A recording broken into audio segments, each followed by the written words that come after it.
A man is polite, warm, complimentary. She says she's not interested, and in 1 second, he becomes a different person. Ugly, bitch, whore. You'll regret this. The compliment and the threat come from the same place. Both are the price of admission he thinks he's paying for a yes. If she blocks him, he makes new accounts. This is called stalking.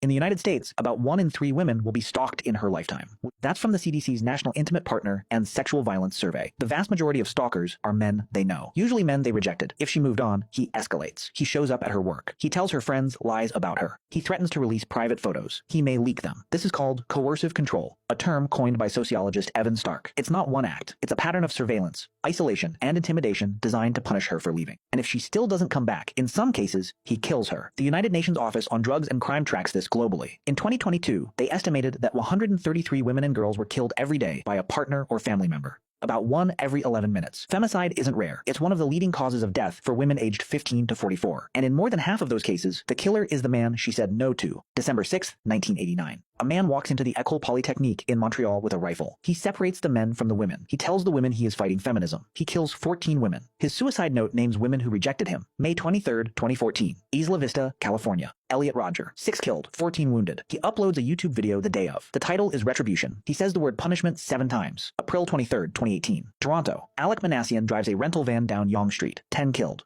8 of them women. Minutes before, he posted online praising Rodger and declaring an incel rebellion.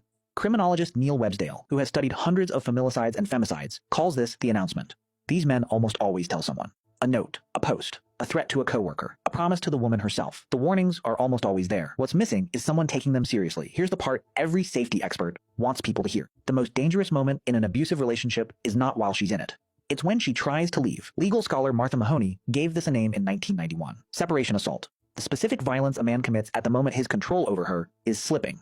Jacqueline Campbell, a nursing professor at Johns Hopkins, spent decades building something called the Danger Assessment, a checklist of risk factors that predicts intimate partner homicide. Her data shows more than 70% of intimate partner femicides occur during, or right after, an attempt to leave. Not before. After. A woman saying no to a date, to a marriage, to a 5th chance is not walking away from danger. She's walking into it. We tell women to be careful. We teach them to smile softly when they refuse, to let him down easy, to not make him angry, to pretend they have a boyfriend because his invented threat is somehow more real than her actual answer. We have made no into a favor she owes him, instead of a right she was born with. But no is not an injury. It's information. A man who cannot hear it is not heartbroken. He's dangerous. Not because rejection wounds him. Everyone gets wounded. But because he decided her word was worth less than his want. The women in those